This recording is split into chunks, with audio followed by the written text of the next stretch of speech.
ભરૂચ જિલ્લાના મક્તમપુર ગામના મુસ્લિમ સમાજના રહીશો દ્વારા રાજ્યમાં ચાલી રહેલી એસઆઈઆરની પ્રક્રિયા દરમિયાન થયેલી ગેરરીતિઓના આક્ષેપ સાથે જિલ્લા કલેક્ટરને સંયુક્ત આવેદનપત્ર પાઠવી તાત્કાલિક કાર્યવાહી કરવાની માંગ કરવામાં આવી છે।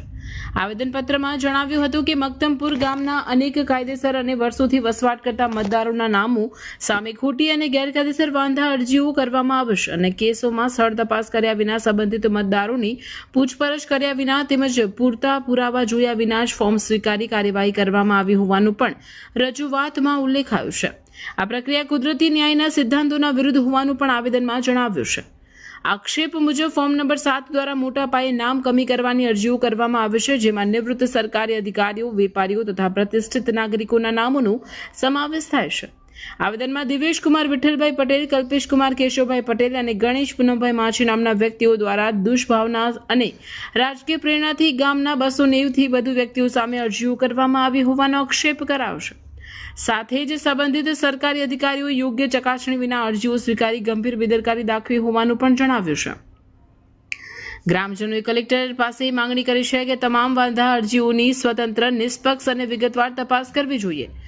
કયા મતદારો વિરુદ્ધ અરજીઓ થઈ તેની સત્તાવાર માહિતી મેળવી ખોટી માહિતી આધારે કાર્યવાહી કરનાર વ્યક્તિઓ અને અધિકારીઓ સામે કાયદેસરના પગલાં લેવા જોઈએ।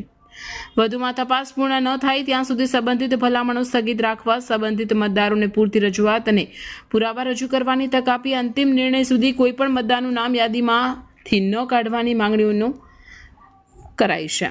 વધુમાં જરૂર પડે ત્યારે ગ્રામજનો તમામ દસ્તાવેજી પુરાવા રજૂ કરવા તૈયાર છે। સાથે સમગ્ર પ્રકરણમાં સંડોવાયેલા લોકો અને તેમને મદદ કરનારા અધિકારીઓ સામે પોલીસ ફરિયાદ નોંધાવી કડક કાર્યવાહી કરવાની પણ માંગ કરવામાં આવી છે। મતદાર યાદી સુધારણાના કાર્યક્રમ અંતર્ગત SIR 7ના ફોર્મના દુરુપયોગ બાબતે અમે અત્રે આવેદનપત્ર આપવા ઉપસ્થિત થયા છીએ।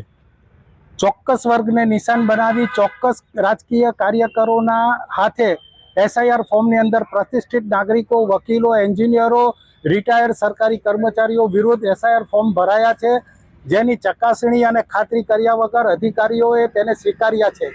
આ આખી પ્રક્રિયા સંદેશ એકદમ શંકાસ્પદ છે અને તેની સામે અમારો સખ્ત વિરોધ છે।